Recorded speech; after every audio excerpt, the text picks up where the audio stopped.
साल खत्म होने जा रहा है, लेकिन कर्नाटक की सियासत चरम पर है। जी हां, कर्नाटक में सत्ता परिवर्तन को लेकर फिर से कयासबाजी देखने को मिली है और दावा बड़ा किया जा रहा है कि जनवरी के पहले हफ्ते में डीके शिवकुमार बनेंगे मुख्यमंत्री।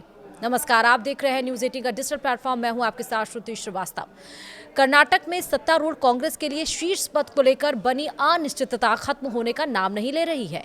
पिछले दिनों मुख्यमंत्री सिद्धारमैया और उप मुख्यमंत्री डीके शिवकुमार ने आपस में मुलाकात कर सरकार में सब कुछ सामान्य होने की बात कही थी। हालांकि बावजूद इसके सियासी गलियारे में सीएम पद को लेकर चर्चा का दौर जारी रहा।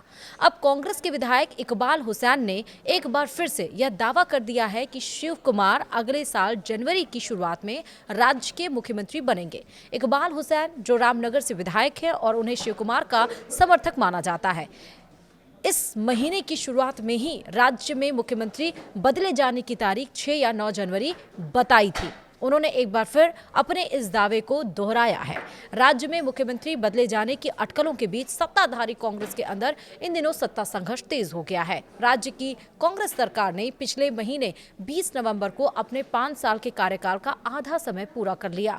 हालांकि इससे पहले ही राज्य में मुख्यमंत्री बदलने की चर्चा जोर पकड़ने लगी थी। इस तरह की अटकलों को साल 2023 में सिद्धारमैया और शिवकुमार के बीच कथित तौर पर सत्ता साझेदारी समझौते से हवा मिली थी।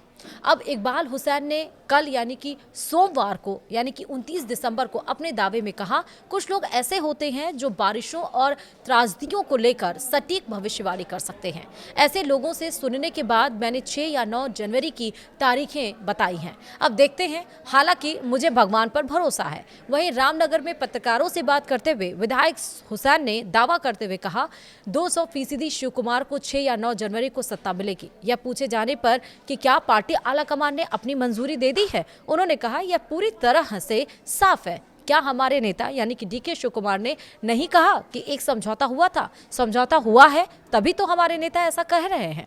अगर ऐसा कुछ नहीं होता तो वह ऐसा नहीं कहते। वहीं राज्य में शीर्ष पद के नेतृत्व के मुद्दे के बीच सिद्धारमैया ने 19 दिसंबर को विधानसभा में जोर देकर कहा था कि वह पद पर बने रहेंगे। साथ ही यह भी कहा था कि कांग्रेस आलाकमान मेरे पक्ष में है और उनके अगले 2.5 साल तक पद पर रहने के बारे में कोई फैसला नहीं लिया गया। इस पर अपनी प्रतिक्रिया में डीके शिवकुमार ने कहा था कि उन्होंने और सिद्धारमैया ने कांग्रेस हाईकमान की भागीदारी से एक समझौता किया है और दोनों इसका पालन करेंगे, क्योंकि आपको पता है कि डीके शिवकुमार और सिद्धारमैया के बीच 2.5 साल को लेकर समझौता हुआ था कि 2.5 साल पहले सिद्धारमैया बतौर मुख्यमंत्री के तौर पर कर्नाटक की सत्ता संभालेंगे और 2.5 साल के बाद बने उप मुख्यमंत्री डीके शिवकुमार अब उनकी बारी है कि वो कर्नाटक की सत्ता संभालेंगे बतौर मुख्यमंत्री। लेकिन सिद्धारमैया का जब कार्यकाल खत्म हुआ 2.5 साल का, तो उसके बाद इन दोनों के बीच में अटकलें तेज हो गई कि आखिरकार बने डिप्टी सीएम क्यों नहीं बनाया जा रहा है, जिसको लेकर तमाम बयानबाजी भी हुई,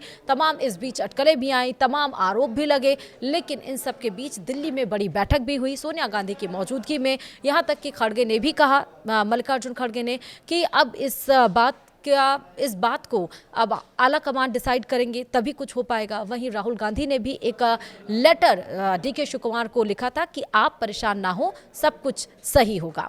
अब देखना यह है कि जो तारीख बताई गई है न्यू ईयर यानी कि नए साल के जनवरी के एक हफ्ते के अंदर ही, क्या कर्नाटक को डीके शिवकुमार बतौर मुख्यमंत्री संभालेंगे या फिर नहीं।